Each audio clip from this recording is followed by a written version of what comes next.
You know the saying, beware of Greeks bearing gifts? Well, today we're going back to ancient Greece to find out where it came from. Menelaus was rich, powerful, and had married the most beautiful woman in the world, Helen. But alas, Paris, the handsome but poor prince of Troy, had kidnapped Helen and taken her back to his city. Athena was hanging out with Poseidon and Hera, and they were discussing the upcoming Trojan horse fiasco. And that night, a group of Greek soldiers snuck out of the horse and opened the gates for the rest of the army. Before long, Troy was in ruins, and Menelaus and his army were marching toward Helen, ready to drag her back home. Meanwhile, Paris and his brother Hector were hiding in a temple, praying for divine intervention. They whipped the chariots until they reached the shore and left them there to be pulled apart by hungry dogs. Menelaus took Helen back to Sparta, and Agamemnon returned home to Mycenae. But all was not well. Agamemnon's wife, Clytemnestra, was not happy about her husband's decision to sacrifice their daughter Iphigenia to Artemis. And she had a secret admirer named Aegisthus, who was also unhappy about the sacrifice. So when Agamemnon and his daughter Cassandra returned home, Clytemnestra invited them to a grand feast in their honor. But as soon as they sat down, she and Aegisthus attacked and murdered both Agamemnon and Cassandra. Talk about a bad case of welcoming your conquering hero. Then they sailed away again. Maybe Calchas should have had another dream telling them to stick to day jobs because the seas stayed just as rough. And Helen, moving on to the Trojan horse and ending with a double murder? If you enjoyed this episode, make sure to check out the channel for more epic stories. We've got everything from Greek mythology to Norse sagas to Arthurian legends and more. Plus, we've got a podcast too. Just search for the channel wherever you listen to podcasts. Thanks for joining us today, and we'll see you next time. Eventually, the Greeks landed in a place called Hera, now known as Santorini, but even there, their troubles followed them. Soon a huge earthquake struck and buried many of the Greeks alive. It was a disaster, but the gods had already made their decision.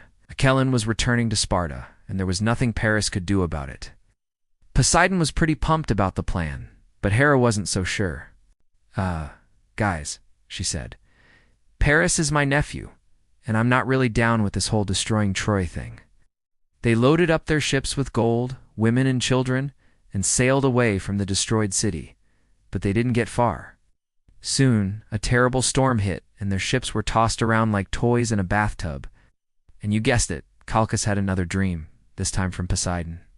He told the Greeks that to calm the seas, they needed to sacrifice a man and a woman to him. And you know what happened to be nearby? It's the very same Locoon who tried to warn them about the Trojan horse.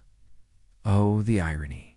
Athena put a comforting hand on Hera's shoulder and said, "Don't worry, sis. We got this. We'll make sure the Trojans get punished, but Paris and Helen get to live happily ever after."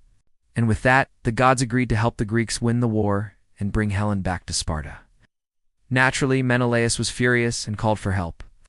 His brother, King Agamemnon of Mycenae, answered the call and assembled an army of warriors from across Greece to help reclaim Helen's honor.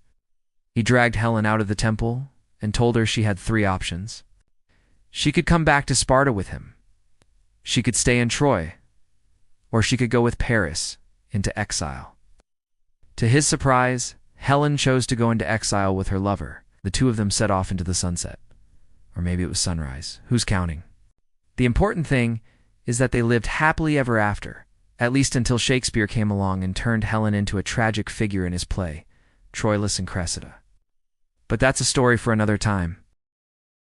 Now, this war would go down in history as the Trojan War, but that's a story for another day. We all know the famous story of the Trojan horse. After years of fighting, the Greeks needed a clever plan to conquer the seemingly invincible city of Troy. And that plan involved a giant wooden horse. The Greeks pretended to sail away, leaving the Trojans to celebrate their victory. But that night, a small group of Greek soldiers snuck into the city inside the horse.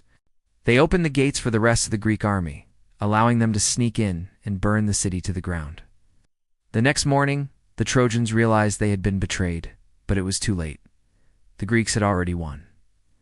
But let's rewind a bit. Fast forward a few years before the Trojan War, and meet Menelaus, king of Sparta. Let's focus on the great trickery that started it all.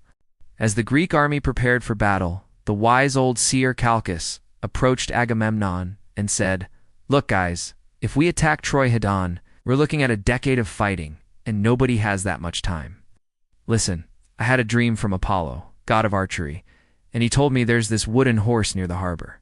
And if we build a replica of it, Athena will help us capture the city." Now, building a replica of an existing structure isn't exactly original, but hey, if the gods are on your side, who cares? So the Greeks built the horse and placed it near their camp. Then they sailed away, pretending to abandon the attack. Now, unbeknownst to the Greeks, the gods were having their own little chat. So now the Trojans are celebrating their apparent victory. They brought the giant wooden horse inside the city as a trophy. As the Greeks prepared to leave, Menelaus caught Paris and Helen together and was understandably pretty angry.